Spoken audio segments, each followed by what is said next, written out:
Hello everyone, welcome back to Basic and Applied Microbiology classes.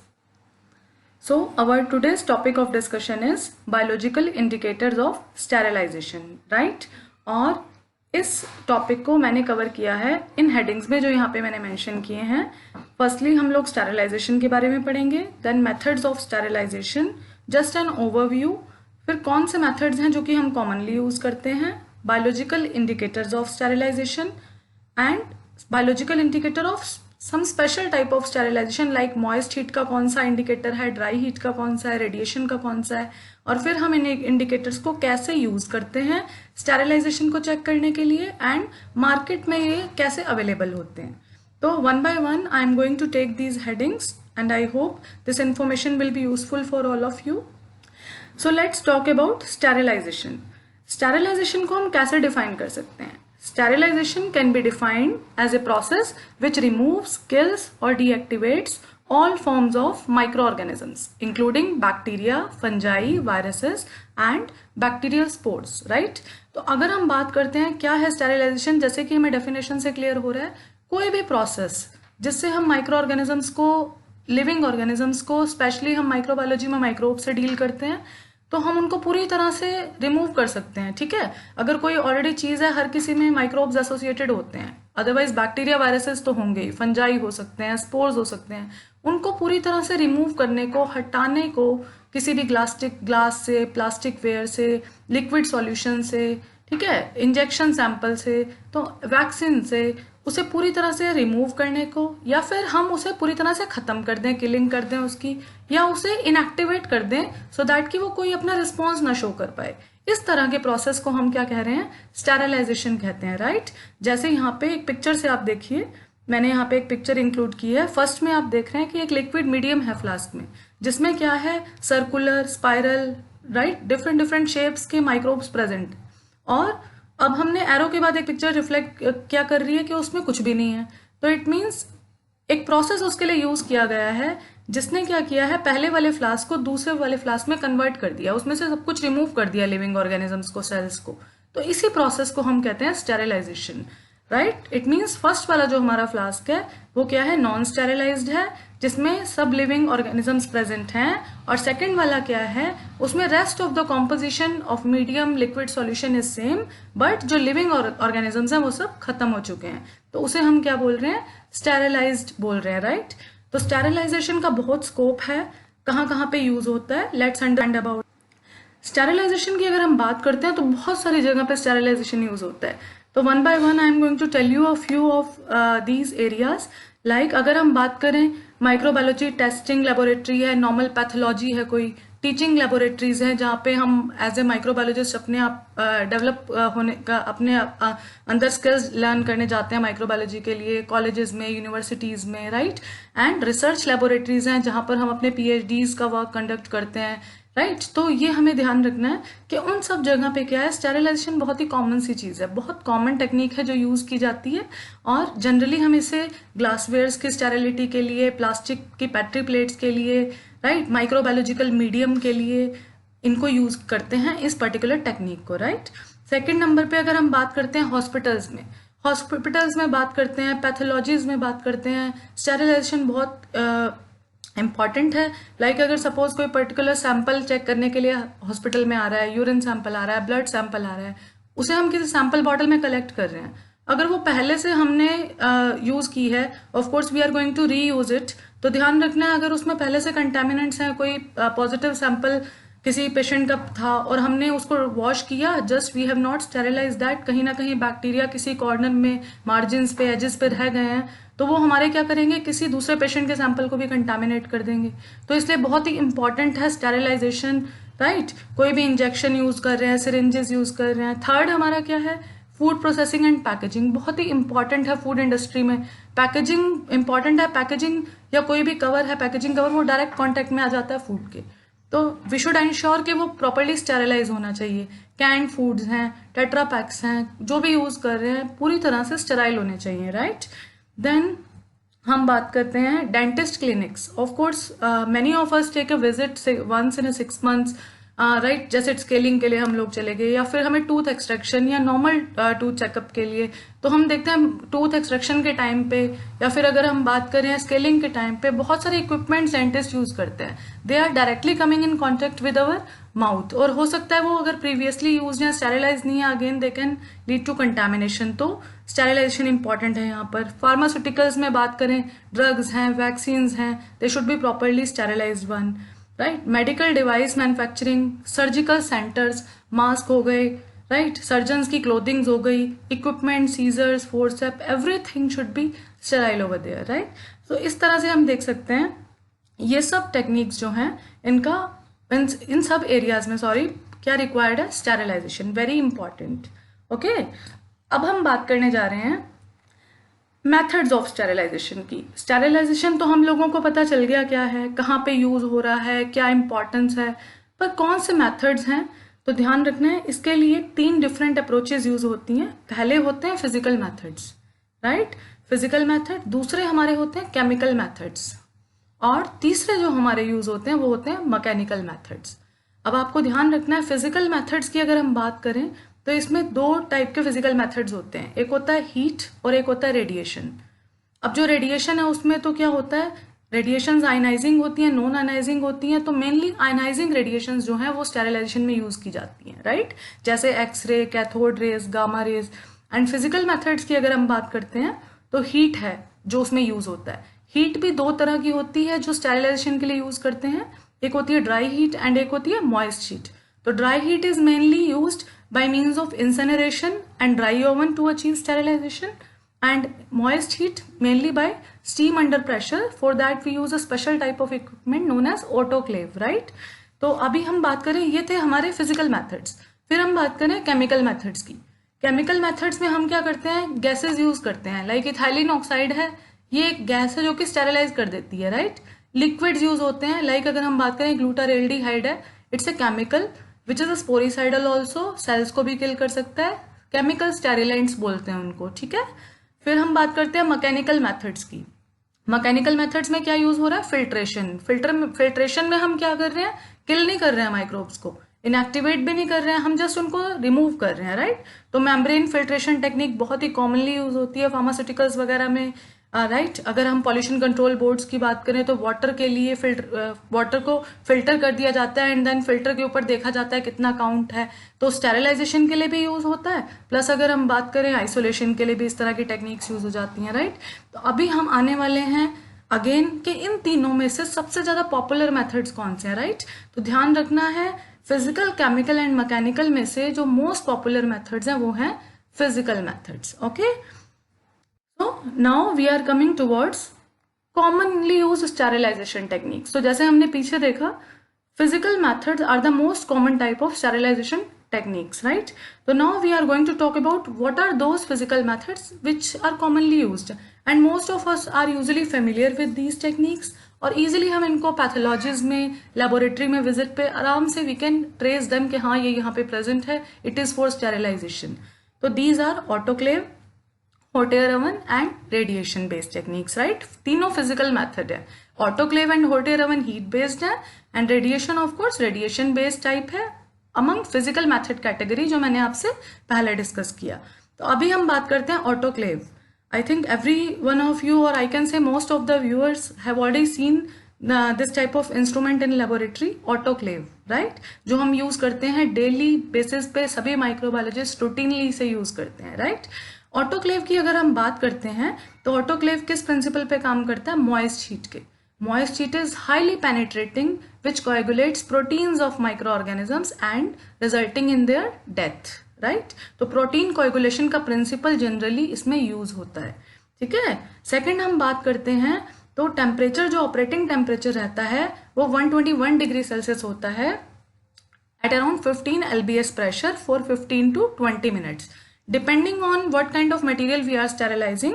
हम उसे 15 minute के लिए मिनिमम ऑटोक्लेव करते हैं, otherwise it can also go to 30 minutes depending on the kind of material जो हम कर रहे हैं। थर्ड हम बात करते हैं ऑटोक्लेव से हीट स्टेबल लिक्विड्स जो कि हीट रेजिस्टेंट हैं, स्टेबल रहते हैं, ठीक है, सेंसिटिव नहीं होने चाहिए, ग्लासवेयर्स, इक्विपमेंट्स, रबड़, ये सब हम क्या कर सकते हैं, स्टेरिलाइज कर सकते हैं bye means of autoclave. And एक चीज ध्यान रखनी है, ऑटोक्लेव से oils, powders, heat sensitive plastic and fluids, ये सब कुछ हम नहीं स्टेरिलाइज करेंगे, अदरवाइज उनकी जो एक्चुअल प्रॉपर्टीज है वो सब स्पॉइल हो जाएंगी, ठीक है, रियून हो जाएंगी and it will be of no use.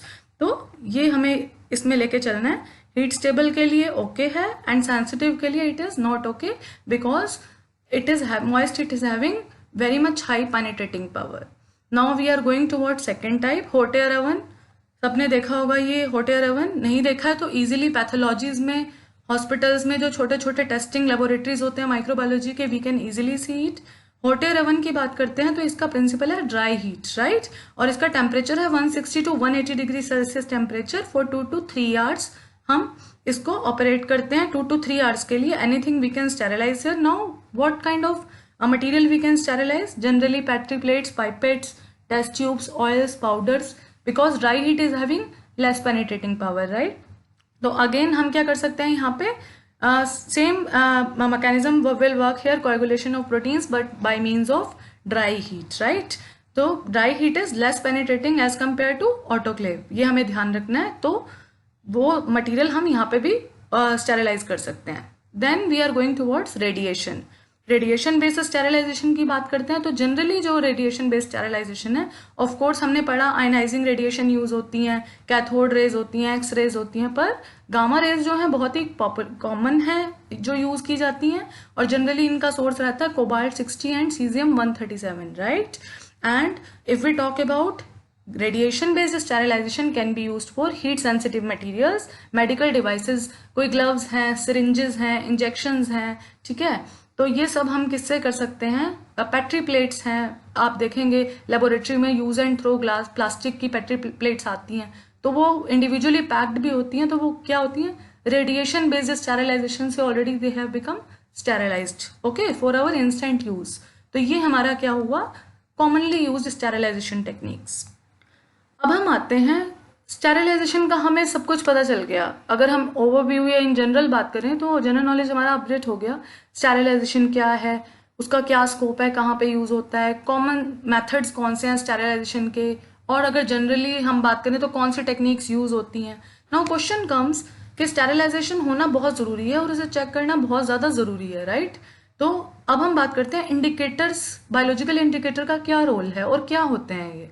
तो need of effective sterilization is necessary always. जब भी हम कुछ स्टेरिलाइज कर रहे हैं तो इट मीन्स वो बहुत ही जरूरी है स्टेरिलाइज होना। कोई ड्रग सैंपल है, वैक्सीन सैंपल है, अगर वो वैक्सीन है पहले से अगर उसमें माइक्रोब्स हैं तो वो इंस्टेड ऑफ क्योरिंग क्या करेगा, हमारे अंदर और डिजीज से हमें क्योर तो क्या करेगा, हमारे अंदर और कुछ माइक्रो ऑर्गेनिजम्स इस टाइप के इंजेक्ट हो सकते हैं जो टॉक्सिक भी हो सकते हैं, कुछ टॉक्सिक मेटाबोलाइट्स प्रोड्यूस कर सकते हैं, इन्फेक्शंस कॉज कर सकते हैं। तो इस तरह से स्टेरिलिटी को चेक करना बहुत जरूरी हो जाता है, राइट। सेकंड, अगर हम बात करते हैं बायोलॉजिकल इंडिकेटर्स इसलिए कि क्या नीड है, तो ऑफ कोर्स कुछ तो होना चाहिए जो हमें चेक करके बताए कि स्टेरिलाइजेशन जो है हमने कर दिया उसे वैलिडेट करे कि हाँ स्टेरिलाइजेशन एफिशिएंटली हो गया, ये साइकिल प्रॉपरली चली है। तो वो कैसे हम कंफर्म करेंगे, उसके लिए इंडिकेटर चाहिए, और इंडिकेटर अगर बायोलॉजिकल है तो हम उसे, वो क्या होता है, तो remember biological indicator are a set of specific micro organisms with high resistance toward particular sterilization method। अगर हम कह रहे हैं कि हमने कोई बायोलॉजिकल इंडिकेटर यूज करना है, अगर हम रेडिएशन वाले मेथड के लिए कोई स्टेरिलाइजेशन इंडिकेटर यूज करना चाहते हैं तो वो क्या करे, हाई रेडिएशन को टॉलरेट कर पाना चाहिए। अगर हम ऑटोक्लेव के लिए, तो ऑटोक्लेव का टेम्परेचर यूजुअली 121 है, तो anything that can resist 121, that organism or that biological source we can use as indicator. तो ये बहुत ही इंपॉर्टेंट चीज है जो आपको ध्यान रखनी है कि कोई भी माइक्रो ऑर्गेनिज्म जिसे हम एज इंडिकेटर यूज करते हैं वो उसके अंदर रेजिस्टेंस पावर होनी चाहिए उस स्टेरिलाइजेशन मेथड के ऑपरेटिंग कंडीशंस को बियर करने की, टॉलरेट करने की, राइट। तो नाउ वी आर गोइंग, अब हम बात तो कर चुके हैं स्टेरिलाइजेशन की। स्टेरिलाइजेशन 3 तरह से है, तो अभी मैं इंडिकेटर आपसे शेयर करने वाली हूँ मॉइस्ट हीट का। मॉइस्ट हीट का सबको पता है, मॉइस्ट हीट पे कौन काम करता है, ऑटोक्लेव काम करता है। Autoclave use moist heat based principle to kill living organisms, okay, this is a picture of autoclave, and remember for this the biological indicator what we use is known as Geobacillus stearothermophilus, right। this is the name of bacteria। ये एक bacteria है जो कि कहाँ पे use होता है, moist sheet से स्टेरिलाइजेशन प्रॉपरली हुआ है या नहीं हुआ है, वो चेक करने के लिए हम इस बैक्टीरिया को एज ए इंडिकेटर यूज करते हैं। अब हम बात करते हैं ड्राई हीट। अगर हम ड्राई हीट यूज कर रहे हैं, सबको पता है ड्राई हीट पे हॉट एयर ओवन काम करता है, right. This is a picture of hot air oven. हमने कुछ भी मटेरियल इसमें रख दिया, वी नेवर नो कि वो स्टेरिलाइज हो भी पाए या नहीं हुआ, बीच में कोई पावर फेलियर हो गया, या हमें लग रहा है कि हाँ हमने प्लेट्स रखी थी या हमने ग्लासवेयर रखा था, टेस्ट ट्यूब्स रखे थे, वो स्टेरिलाइज हो गए हैं, बट कैसे उसे कंफर्म करेंगे? Of course something should be there जो कंफर्म कर दे, कि इंडिकेशन दे, तो that is bacillus atrophaeus. Bacillus atrophaeus is the indicator for dry heat, और इसको पहले क्या बोला जाता था? Bacillus subtilis. बैसिलस सबटिलिस का ही न्यू नेम है बैसिलस एट्रोफियस, जो कि हमारा यूज किया जाता है ड्राई हीट स्टेरिलाइजेशन के लिए, राइट। अभी हम बात करने वाले हैं रेडिएशन बेस्ड स्टेरिलाइजेशन की। रेडिएशन बेस्ड स्टेरिलाइजेशन में उस टाइप का इंडिकेटर चाहिए जो किसको टॉलरेट कर पाए? रेडिएशंस को, हाई डोज ऑफ रेडिएशंस को, जो हम यूज कर रहे हैं स्टेरिलाइजेशन में, and the name of indicator is bacillus pumilus, right. So ये हमारे 3 इंडिकेटर्स हमने लर्न। अभी हम आ रहे हैं इंडिकेटर्स को हमें यूज कैसे करना है। इंडिकेटर्स का नाम पता होने से नहीं चलेगा, we should also update our knowledge कि हम उन्हें कैसे यूज कर रहे हैं, ठीक है, कैसे वो इंडिकेट करेंगे। तो ध्यान रखना है, इंडिकेटर हमें तीनों पता चल चुके हैं। जेओ बैसिलस स्टेरोथर्मोफिलस मॉइस्ट हीट का है, bacillus atrophaeus hot air oven dry heat का है, and bacillus pumilus for radiation. ये तीनों जो इंडिकेटर्स हैं, इन तीनों को हम कैसे यूज करते हैं, क्या यूज करते हैं, विच फॉर्म में यूज करते हैं, तो ध्यान रखना है ये तीनों जो हैं स्पोर फॉर्मिंग बैक्टीरिया हैं, राइट। और स्पोर फॉर्मिंग है, और ये क्या फॉर्म करते हैं? स्पोर्स। तो इनके स्पोर्स को एक्चुअली यूज किया जाता है, स्पोर्स की फॉर्म में यूज होते हैं जब हम स्टेरिलाइजेशन को चेक करते हैं। अब क्वेश्चन आता है, may be many of you are not having microbiology background, तो you should also know that what actually spores are. एक जनरल सा मैंने स्लाइड इंक्लूड किया है स्पोर्स के बारे में भी, कि स्पोर्स क्या हैं, और फिर उनकी फंक्शनिंग हमें अंडरस्टैंड करना ईजी रहेगा कि वो कैसे हमें स्टेरिलाइजेशन का इंडिकेशन देते हैं कि इट इज ओके, डन और नॉट, राइट। सो अगर हम स्पोर्स की बात करते हैं, spores are actually formed at any position in the cell. अगर हम बात करें, टर्मिनली प्लेस्ड भी हो सकते हैं, आप इन पिक्चर्स में देख रहे हो, सेंट्रली प्लेस्ड भी हो सकते हैं, बीच में भी हो सकते हैं सेल के, सब टर्मिनल भी हो सकते हैं, थोड़ा सा मार्जिन के पास प्रेजेंट हो सकते हैं, ठीक है। तो इस तरह से स्पोर्स के डिफरेंट जो है लोकेशन होती है सेल्स में। अब हम बात करें स्पोर्स क्या है, तो कुछ ही gram positive and gram negative bacteria इनको फॉर्म कर सकते हैं। Always remember, spores can not be formed by all type of bacteria और माइक्रो ऑर्गेनिजम्स, राइट। अभी हम बात कर रहे हैं स्पोर्स जो हैं कब फॉर्म होते हैं, तो under unfavourable conditions bacterial cell इसको फॉर्म करते हैं। देन रिमेंबर, स्पोर्स जो हैं बहुत ही रेजिस्टेंट होते हैं एडवर्स एनवायरमेंटल कंडीशंस के। अगर हम मॉइस्ट हीट यूज कर रहे हैं, बहुत ही पेनिट्रेटिंग है, हाई पेनिट्रेटिंग है, प्रोटीन्स को कोएगुलेट करती है, बट स्पोर्स जो हैं they can also resist that moist heat, they can also resist that dry heat, extreme of temperature, they can also resist extreme of pressure and radiation, अगर हम radiation based sterilization use कर रहे हैं, right। तो इसलिए spores को choose किया गया है एज ए बायोलॉजिकल इंडिकेटर। इस फॉर्म में उन थर्मोफिलिक बैक्टीरिया को हम यूज करते हैं। अब हम स्पोर्स की बात करते हैं, तो ये एक जनरल स्ट्रक्चर है स्पोर का। इसमें आप देखेंगे बहुत सारी लेयर्स हैं, I will not go in much detail. This is indicating you कि ये नॉर्मल बैक्टीरियल सेल से डिफरेंट स्ट्रक्चर है, ठीक है। बहुत ही थिक स्ट्रक्चर होता है, बहुत सारी लेयर्स होती हैं इसमें स्पोर्स के अराउंड, एंड सेंटर में अगर आप देखेंगे in core region it contains dipicolinic acid, okay. This is a speciality of spores जो कि वेजिटेटिव सेल्स में नहीं होती है। It is, we can say, unique property of spores. तो ये स्पोर्स ही एक्चुअली जो है एज एन इंडिकेटर हम यूज करते हैं, ठीक है, इन किसमें? स्टेरिलाइजेशन में, ओके। नाउ क्वेश्चन ये आता है कि स्पोर्स तो यूज हो रहे हैं, स्पोर्स का हमें पता भी चल गया, पर अगर हम बात कर रहे हैं मार्केट में अवेलेबिलिटी इनकी as a biological indicator of sterilization, कैसे अवेलेबल होते हैं ये, हम इन्हें कैसे अप्लाई करेंगे, कैसे टेस्ट करेंगे, तो ध्यान रखना है spores as a biological indicators of sterilization are available in 2 forms. एक तो होते हैं स्पोर स्ट्रिप्स और दूसरे होते हैं spore ampoule. So first I am going to tell you about spore strips, right. When we are going to talk about spore strips, then remember they look like this. It is somewhat looking like what? Tape, है ना, सबको लग रहा होगा tape है ये। तो ये क्या है? It is just like a tape which is having sticky nature, इसको हम चिपका देते हैं, ठीक है, और ये हमें इंडिकेट करता है स्टेरिलाइजेशन हुआ है या नहीं। तो let's understand and have a look on some points about spore strips.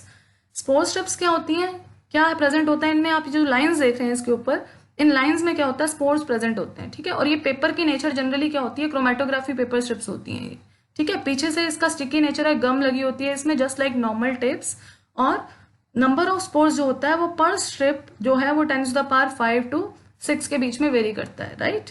तो अब हमारा क्या होगा, whenever we are going to check the efficacy of any sterilization process, suppose मैंने कोई फ्लास्क लिया, उसमें मीडियम डाला, उसे ऑटोक्लेव में डाल दिया, अब मुझे देखना है कि वो ऑटोक्लेव होके आया, I am not sure whether it is autoclaved और not, whether it is sterilised और नॉट। तो what I am going to see, I have already pasted a small spore strip over there, and what I can see, अगर sterilisation proper है तो पहले मेरी strip ऐसे थी, प्लेन थी, आफ्टर स्टेरिलाइजेशन मुझे यहाँ पे ब्लैकनिंग दिखाई देगी। वो क्या इंडिकेट कर रही है, वो इंडिकेट कर रही है कि जो स्पोर्स हैं वो एशेज में कन्वर्ट हो चुके हैं, ठीक है। It means spores have been killed totally, that is the reason spore strip ने अपना हमें दिखा दिया कि पहले वो जहाँ कलरलेस थी it will be becoming now black, right, या फिर ग्रेइश ब्लैक हो जाती है। तो इससे हमें पता चल जाता है our sterilization cycle was adequate, it is done और नॉट डन, ओके। तो बहुत ही कॉमन है जो कि रिसर्च लेबोरेटरीज में यूज होता है, and now it is also going to be use in teaching laboratory. Second type जो हमारी है वो है स्पोर एम्पाउल्स, ठीक है। स्पोर एम्पाउल्स ऐसी दिखती हैं, ठीक है, जैसे पिक्चर में यहाँ पे रिफ्लेक्ट हो रहा है आपको, इस तरह से स्पोर एम्पाउल्स आती हैं, ठीक है, जिसमें स्पोर जनरली कैसे होते हैं, इस तरह से हमें दिखाई देते हैं, पर्पल कलर में एक्चुअली ये आती हैं, ठीक है। तो उसके बाद क्या होता है, अगर हम इसका थोड़ा अंडरस्टैंड करें तो इन एम्पाउल्स में, इन ट्यूब्स में क्या होता है, इन ट्यूब्स में they have spores which are actually suspended in a nutrient medium, ठीक है। वो न्यूट्रिएंट ब्रॉथ में या फिर soybean, casein, digest, depending on the supplier के वो कौन सा अपना उसमें यूज कर रहे हैं, न्यूट्रिएंट मीडियम में स्पोर्स डाले होते हैं। और स्पोर्स के साथ एक और चीज प्रेजेंट है special, what is that, pH indicator. उसमें एक ब्रोमोक्रिसोल पर्पल नाम का पर्पल कलर का पीएच इंडिकेटर भी डाल दिया जाता है, ठीक है। अब हमारा क्या होता है, whenever we are going to do autoclaving या फिर हम कोई भी स्टेरिलाइजेशन मोड यूज कर रहे हैं, हमने क्या किया, उसमें स्टेरिलाइजेशन के टाइम पे at that time we will also incubate spore ampoules there, we will also keep spore ampoules along with the material जो हम स्टेरिलाइज करने वाले हैं, उसको साथ में डाला, एंड आफ्टर दैट हम वो एम्पाउल्स लेंगे और स्टेरिलाइजेशन के बाद उन एम्पाउल्स को उठा के इंक्यूबेट कर देंगे। किस टेम्परेचर पे, what is optimum for thermophilic bacteria, 55 to 60 degree Celsius पे अगर हम थर्मोफिलिक इंडिकेटर यूज कर रहे हैं for optimum period of time जो जनरली 24 to 48 आवर्स तक होता है। अब हम रिजल्ट्स देखेंगे कि क्या रिजल्ट्स आते हैं। तो ग्रोथ हमें कैसे पता चलेगी, हमें ग्रोथ को ऑब्जर्व करना आफ्टर इंक्यूबेशन कि हमारा चेंज इन कलर होता है या नहीं होता है। तो ध्यान रखना, अगर हमारा पर्पल कलर रह जाए, पर्पल कलर क्या बता रहा है हमारा, सर वहां पे ब्रोमोक्रिसोल पर्पल जो इंडिकेटर था वो डला हुआ है और उसका एक्चुअल कलर पर्पल है, तो वो वैसे के वैसे ही रही वाइल हमारी, तो इट मीन्स स्टेरिलाइजेशन हमारा ठीक से हो गया है, दैट इज कंप्लीट नाउ। अगर हमारा इंडिकेटर का कलर येलो हो जाता है तो this will indicate what, this will indicate incomplete sterilization, ठीक है, स्टेरिलाइजेशन प्रॉपर नहीं हुआ है। क्यों नहीं हुआ है, इसका प्रिंसिपल अंडरस्टैंड करेंगे। ध्यान रखना है, स्पोर्स जो हैं अगर वो लिविंग हैं, स्टेरिलाइजेशन होने का मतलब यह है कि स्पोर्स जो हैं वो किल हो जाने चाहिए, वो मर जाने चाहिए। पर अगर स्पोर्स की किलिंग नहीं हो पा रही है तो इट मीन्स क्या होना चाहिए कि स्पोर्स जो हैं वो एक्टिव रहेंगे और जैसे ही हम उन्हें इंक्यूबेट करेंगे वो ग्रो करके सेल्स में कन्वर्ट होंगे, और सेल्स में कन्वर्ट होते हैं तो स्पोर्स का ध्यान रखना है, जब वो जर्मिनेट करते हैं, सेल्स में कन्वर्ट होते हैं, वो क्या करते हैं, अपने बीच का जो कोर का मैंने आपको बताया था डीपी कॉलोनिक एसिड उसमें प्रेजेंट होता है, वो बाहर आ जाता है और वो एसिड पीएच के इंडिकेटर के कलर को चेंज कर देता है। दिस इज द रीजन कि येलो कलर हो जाता है। येलो कलर का मतलब है कि उसके अंदर स्पोर जो थे वो लिविंग रह गए और वो ऑप्टिमम कंडीशन 55 से 60 या 55 to 60 डिग्री सेल्सियस मिलने के बाद दे वर कैपेबल ऑफ और able of undergoing germination and converting themselves into vegetative cells, और उनका डीपीए बाहर निकल के आ गया है जिसने पीएच इंडिकेटर को ब्रोमोक्रिसोल पर्पल को येलो कलर में कन्वर्ट कर दिया। Okay, so remember change in colour of indicator due to DPA release अगर। डीपीए क्या है, एसिड है, स्पोर के अंदर से बाहर आता है। अगर स्पोर्स हमारे लिविंग ही रह गए हैं, स्टेरिलाइजेशन के बाद वो खत्म नहीं हुए हैं, तो स्पोर्स वेजिटेटिव सेल्स में कन्वर्ट होंगे और उनके अंदर का एसिड निकल के बाहर आएगा। वो एसिड पीएच इंडिकेटर के कलर को पर्पल कलर से येलो कलर में कन्वर्ट कर देगा। It means sterilisation is incomplete, right? तो I hope it is clear to you. So at the end I would like to say, अगर आपको ये वीडियो अच्छा लगा है और यूजफुल लगा है, then don't forget to like, share and subscribe to basic and applied microbiology classes, and you can also put a comment how you find it, and in future if you are facing difficulty with a particular topic or some topics in microbiology discipline, then you can mention me. I will try to make a video on those topics and will cover them soon. Thanks a lot and keep watching, and don't forget to subscribe.